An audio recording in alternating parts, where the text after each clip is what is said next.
I'm Dorothy Shaw, 34 years old, an environmental engineer living in Omaha. That night, during what should have been an ordinary Sunday dinner at my parents' house, everything fell apart. My parents, my brother, and his wife sat around the table. The roast sat untouched. When my father leaned forward, his voice cold, he said, "You can take the guest room or move out." His eyes locked on me. My brother jumped in immediately, his tone dripping with glee. "Better if you're gone by tomorrow," he said. The fork slipped from my hand, clattering against the plate. I had been covering most of this household's expenses, electric bills, repairs, even the brand new fridge. Yet now I was being treated as disposable. My brother's wife smirked, her eyes gleaming like she had just won a prize. I tried to argue, my voice trembling, listing every dollar I had poured into this house. But my father simply waved me off. "It's decided," he said. My mother stayed silent, staring down at her plate, avoiding my eyes. Rage flared in my chest. I stood up, grabbed my keys, and said, "Fine, I'm gone." That same night, I packed everything that was mine, my TV, the couch, even the coffee maker, and walked away from the place I had once called home. A week later, my phone buzzed. It was my mother calling, her voice strained. When I picked up, I heard my brother screaming frantically in the background, his words cracking with panic. "She's lying. Mom, tell me she's lying." The chaos spilled through the receiver, just as I had begun piecing my life back together. And what happened next would turn their world completely upside down. Before we dive deeper into my story, tell me, what time is it where you're watching this, and which city are you in? I'd love to know just how far my story has traveled and who it has reached. Years ago, I moved back into my parents' house in Omaha to help keep things together. After my grandmother passed, the bills piled up, mortgage, utilities, even the leaky roof Dad kept ignoring. I'm an environmental engineer, and I took it upon myself to cover most of those costs. My paycheck went to new windows, a water heater, and keeping the lights on. I worked 60 hours a week, running from site inspections to late-night reports. But it never felt like enough. Dad would nod when I handed him receipts, but his focus was always elsewhere, on my brother, Justin. Justin had a knack for failing upward.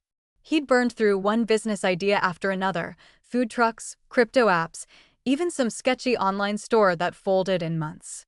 Each time, he'd come back to Dad with a new pitch, and Dad would eat it up, praising his vision.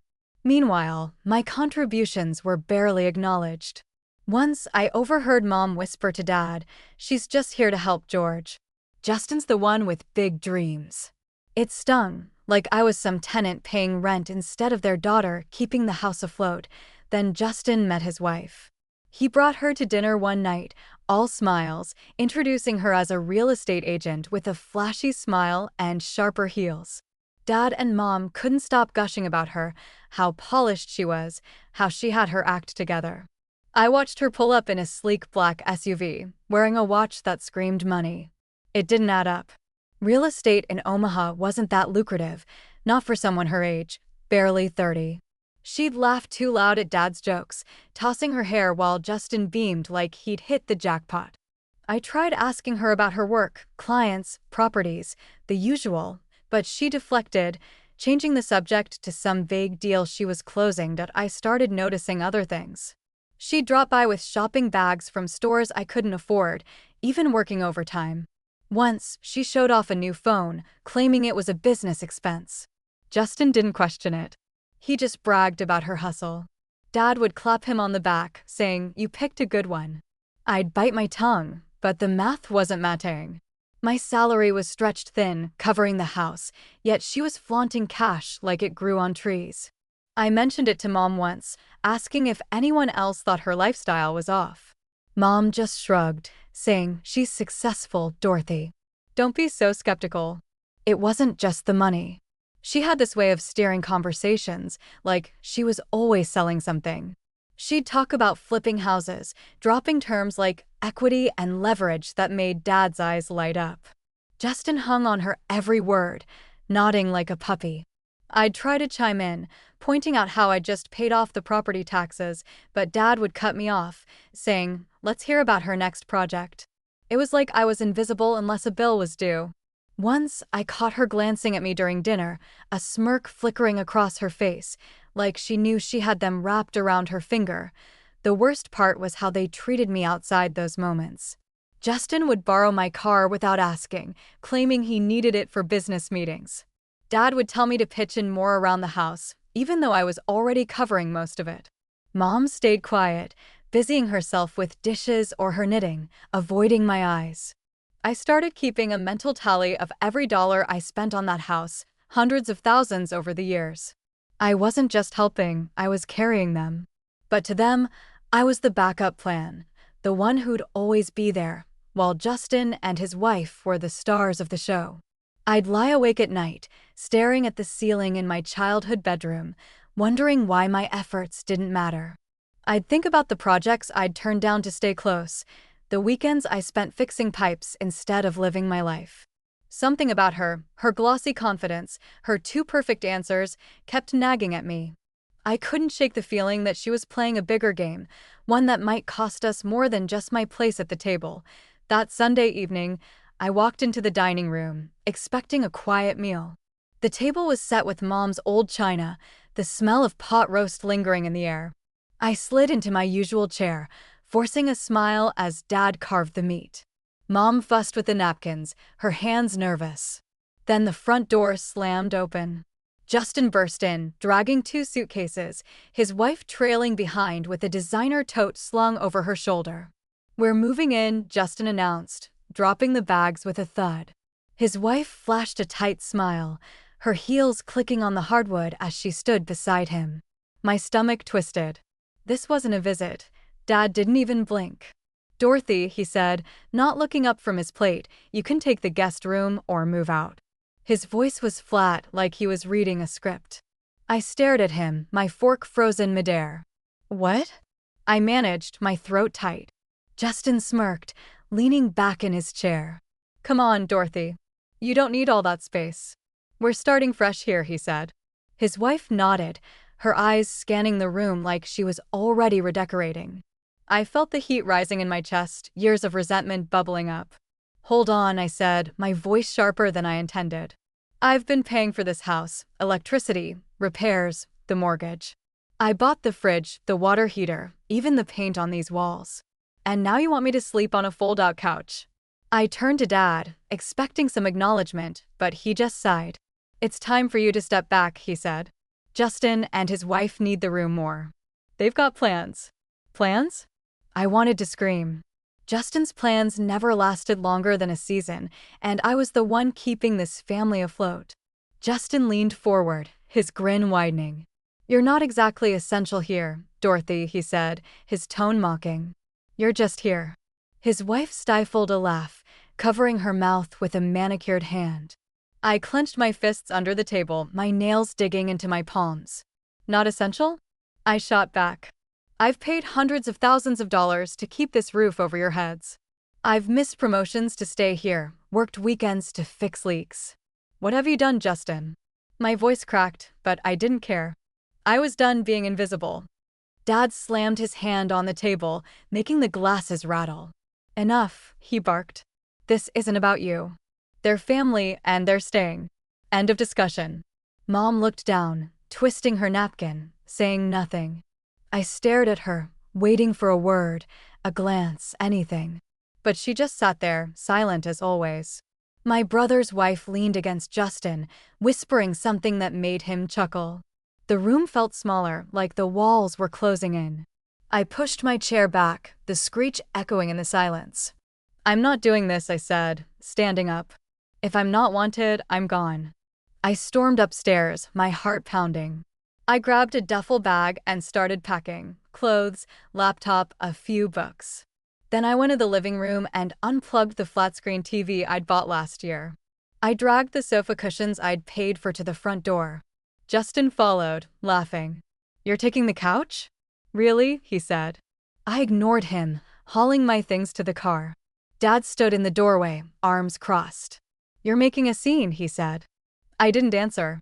I loaded the last box, slammed the trunk, and drove off, the house shrinking in my rearview mirror. I wasn't just leaving a room. I was done carrying them all. A few days later, I settled into a small apartment in downtown Omaha, the hum of the city outside my window a stark contrast to the stifling silence of my parents' house. My coworker Gloria had found the listing, a cozy one-bedroom with just enough space for my salvaged TV and sofa. She stopped by that first night, her warm laugh filling the bare living room as she helped me unpack boxes. "You need to get out of your head, Dorothy," she said, tossing me a flyer for a yoga class at a nearby studio. "It's not just stretching, it's a reset." I wasn't sold, but her enthusiasm was hard to resist. The next evening, I showed up to the class, fumbling through poses, feeling lighter for the first time in weeks. Gloria's encouragement stuck with me, a small anchor as I rebuilt my life. Still, I couldn't shake the unease about my brother's wife. Her flashy lifestyle, those designer bags, that shiny SUV, kept gnawing at me. I decided to dig deeper. I called Michael, an old colleague in real estate I'd met years ago at a conference. He picked up on the second ring, his voice steady but curious. "Dorothy, it's been a while. What's up?" I got straight to the point, asking if he knew anything about Miriam, Justin's wife. I described her job as a real estate agent, her big talk about deals, and the money she seemed to have in spades. Michael went quiet for a moment. "Miriam Cole?" he asked. "She's been on a few radars. Word is, her agency's under investigation for shady deals, flipping properties with fake appraisals, skimming client funds. Nothing's proven yet, but she's not clean." My heart sank. I thanked Michael and hung up, my mind racing. If Miriam was trouble, my family was in deeper than I thought. I dialed Dad's number, hoping he'd listen.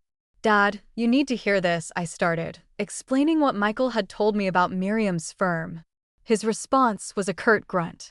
"Don't stick your nose in their business, Dorothy," he said. "They're doing fine without you stirring things up." I pressed harder, mentioning the investigation, but he cut me off. "Enough. Focus on your own life." The line went dead.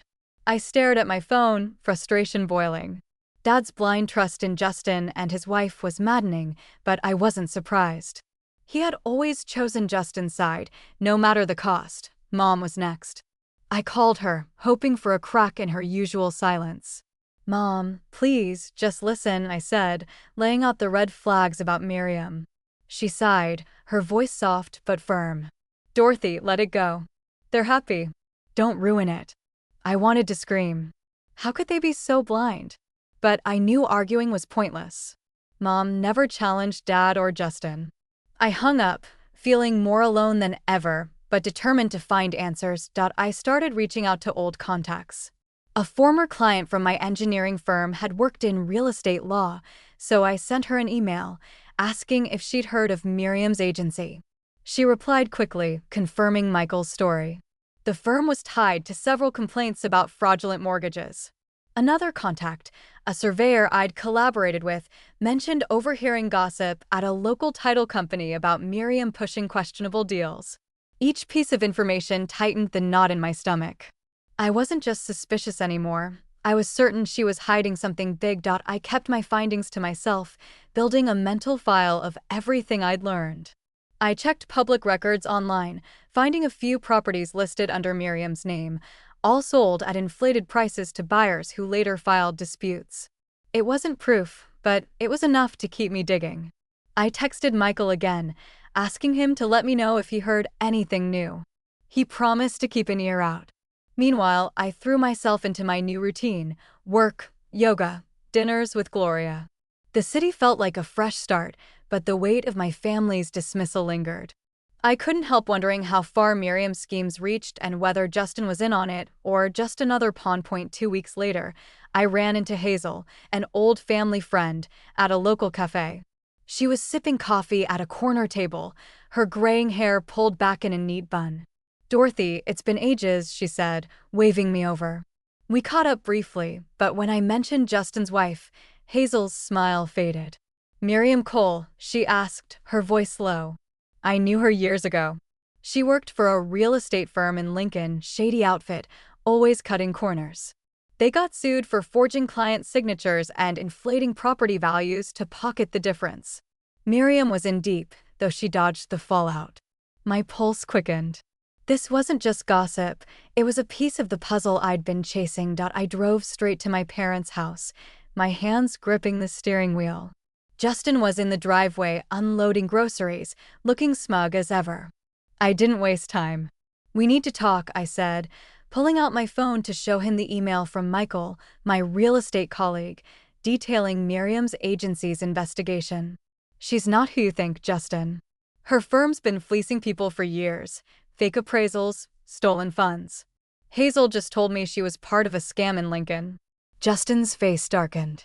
He snatched the phone, scanned the email, then shoved it back at me. "You're just jealous," he spat. "Miriam's successful, and you can't stand it. Stop making things up." I stared at him, stunned. "This isn't about me," I said. "This is about your wife putting our family at risk." He laughed, a sharp, bitter sound. "Go play detective somewhere else, Dorothy." Inside, Mom was in the kitchen, stirring a pot of soup. I tried again, hoping she'd hear me out. "Mom, Hazel knew Miriam before," I said, keeping my voice steady. "She was tied to a company that scammed people. You need to check what she's doing with the house." Mom's spoon paused, but she didn't look up. "Dorothy, don't start trouble," she said softly. "Justin's happy. That's what matters." I wanted to shake her, to make her see the danger, but her words felt like a wall. She'd always stayed out of conflict, leaving me to fight alone. Back at my apartment, I called Michael, my voice tight with frustration. "Hazel confirmed it," I told him. "Miriam was with a crooked firm in Lincoln. Anything new on her?" Michael sighed. "I dug deeper after we talked," he said. "Her name's on a mortgage document for your parents' house, signed last month. It's a second lien, Dorothy, tied to some shell company. If she's pulling what I think, they could lose everything." My stomach dropped. The house I'd poured my savings into, the one I'd fought to keep standing, was now a pawn in Miriam's game. I asked Michael to send me the documents, my hands shaking as I hung up. I spent the next few hours combing through public records online. The mortgage Michael mentioned was real, a six-figure loan against the house with Miriam's signature scrawled next to Dad's. I found another record, a transfer of funds from my parents' savings to an account linked to her agency. It wasn't just fraud, it was personal. She'd used my family's trust to line her pockets. Every call I'd made to Dad, every warning Mom ignored, felt like a betrayal all over again. They'd chosen Justin and Miriam over me, and now they were tangled in her mess. I leaned back in my chair, staring at the ceiling. The weight of it all, years of carrying the family, only to be pushed out, hit me hard. But I wasn't done. Miriam thought she could play everyone, but I'd seen through her from the start. I wasn't going to let her walk away with everything we'd built. I saved every document, every email, every scrap of evidence. This wasn't just about protecting the house anymore, it was about exposing her for who she was. I'd make sure she couldn't hide, no matter how fast she tried to run point. One evening, as I was working late at my apartment, my phone buzzed with a call from Mom. Her voice was shaky, almost a whisper. "Dorothy, there are people here. They're asking for Miriam," she said. I grabbed my keys and drove to my parents' house, my heart pounding. When I arrived, 2 investigators stood in the driveway, badges glinting under the porch light. Dad was at the door, his face pale, while Justin paced behind him, clutching his phone. "This is about some real estate deals," one investigator said, holding up a stack of papers. "We need to speak with Miriam Cole. She's linked to fraudulent transactions, forged documents, misappropriated funds." I stayed quiet, watching as Justin's eyes widened. "She's lying. Mom, tell me she's lying," Justin shouted, turning to Mom, who stood frozen in the hallway. The investigators explained that Miriam had used Justin's name on several shady deals, including a loan tied to the house. Mom clutched her sweater, shaking her head, but said nothing. Dad stepped forward, his voice trembling. "She's not here right now," he said. The investigators handed him a card, warning they'd be back. As they left, I saw Miriam's car pull up across the street. She hadn't noticed me yet. I crossed the road, my phone already recording in my pocket. "Miriam?" I called, my voice steady despite the rage inside. She froze, her eyes darting to the house. "What's this about, Dorothy?" she asked, her tone sharp. I didn't back down. "I know about the mortgage, the savings account, everything," I said. "You've been draining my family. Tell me the truth." Her face twisted, but she didn't run. "Fine," she snapped. "I took the money. The house was collateral for a deal. Your dad signed off on it." Justin was too clueless to notice. I pressed record harder, catching every word. "You used them," I said. She smirked, unapologetic. "They trusted me." "That's on them," she said. Before I could respond, she jumped into her car and sped off, tires screeching. I stood there, the weight of her confession sinking in. She was gone, leaving my family to clean up her mess. Back at the house, Justin was unraveling. "How could she do this?" he muttered, running his hands through his hair. He turned to me, his voice desperate. "Dorothy, you knew something was off. Why didn't you stop her?" I stared at him, incredulous. "I tried," I said. "You called me jealous. You all shut me out." Mom looked away, her silence louder than ever. Dad sank into a chair, his hands covering his face. The investigators' papers were still on the table, detailing loans and transfers I'd warned them about. My phone rang again later that night. It was Dad, his voice broken. "Dorothy, we're in trouble," he said. "The bank's calling in the loan. We might lose the house. Can you come back? We need you." I closed my eyes, the years of being dismissed flashing through my mind. The bills I'd paid, the repairs I'd made, the dinner where they'd pushed me out. "No, Dad," I said, my voice firm. "I gave everything for that house, and you chose Justin and Miriam over me. You're on your own now." He pleaded, his words stumbling, but I hung up. For the first time, I felt free, like I'd finally let go of a weight I'd carried too long. The next morning, I listened to the recording again. Miriam's voice, cold and clear, admitting to the scam. I saved it, knowing it could be evidence if the investigators needed it. Justin and my parents were left to face the fallout, debts piling up, the house at risk. Their trust in Miriam shattered. I'd done my part, warned them, fought for them, but they'd made their choice. I wasn't going back to fix their mistakes. The next morning, I drove to my parents' house to see the aftermath. The front yard was quiet, the porch lights still on from the night before. Inside, papers were strewn across the dining table, bank notices, loan agreements, and a foreclosure warning. I sat down with Dad, who handed me a folder from the bank. The numbers were brutal. A second mortgage on the house for $250,000, signed by him and Miriam, with no payments made. Their savings account, once holding nearly $200,000 for retirement, was drained, transferred to an account linked to Miriam's firm. I traced the transactions, my engineering brain piecing together the wreckage. The house I'd kept afloat for years was now a financial sinkhole, teetering on the edge of repossession. Justin slumped on the couch, his eyes red. "Dorothy, you've got to help us," he said, his voice cracking. "The bank's coming for everything. We're broke." I looked at him, the brother who'd mocked me at that dinner, who'd called me jealous when I warned him about Miriam. "Help you?" I said, my tone cold. "You told me I wasn't essential, Justin. You and Dad pushed me out, told me to take the guest room or leave. I left. Now you want my money to fix this." He flinched but pressed on. "We're family," he said. "You can't just walk away." I shook my head. "You made your choice. I'm done bailing you out." Dad stood by the window, his shoulders hunched. "I messed up, Dorothy," he said, his voice low. "I trusted her. I thought she and Justin had it all figured out. I was wrong." His admission hit me, but it wasn't enough. For years, I'd poured my savings into their home, worked overtime to cover their bills, only to be sidelined for Justin's empty promises and Miriam's schemes. "You didn't just trust her, Dad," I said. "You chose her over me. You chose Justin's dreams over my reality. I can't fix that." He looked at me, his eyes pleading, but I held firm. I'd given too much already. Mom came in from the kitchen, her face streaked with tears. "Dorothy, please," she said, her voice trembling.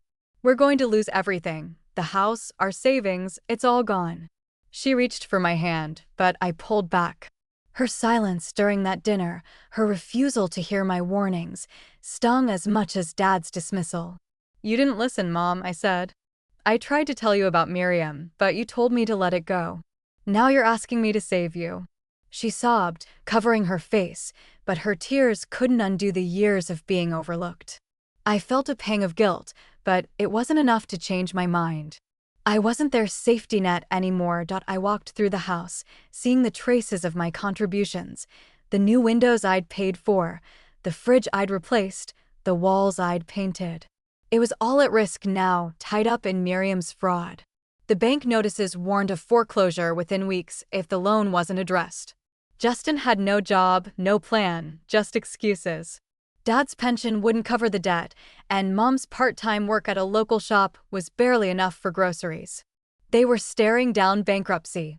And for the first time, I realized I couldn't fix it, not because I didn't have the means, but because I didn't owe them that sacrifice. I left the house, the weight of their desperation lingering.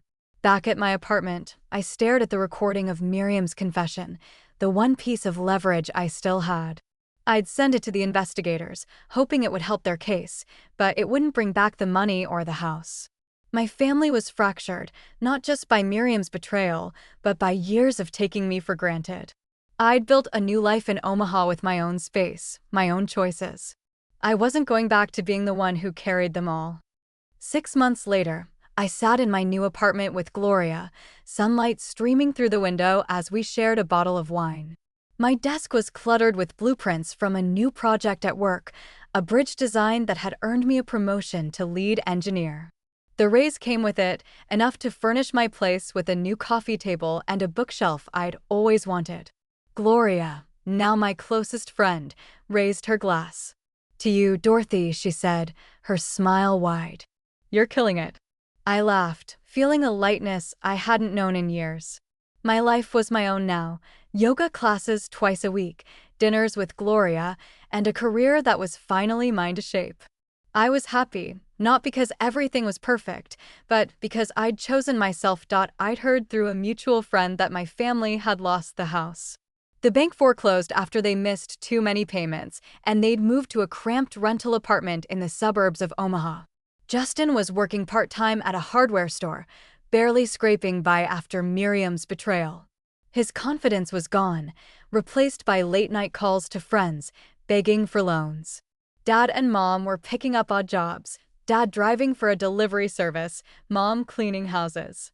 The debts Miriam left behind loomed large, with no savings to soften the blow. They were surviving, but just barely, their lives appended by the choices they'd made. I hadn't spoken to them since that last visit. Justin sent a few texts, asking for money or a place to stay, but I didn't reply. Dad left voicemails, his tone softer than before, but I couldn't bring myself to call back. Mom sent a letter once, a page of apologies and regrets, but it sat unopened on my counter.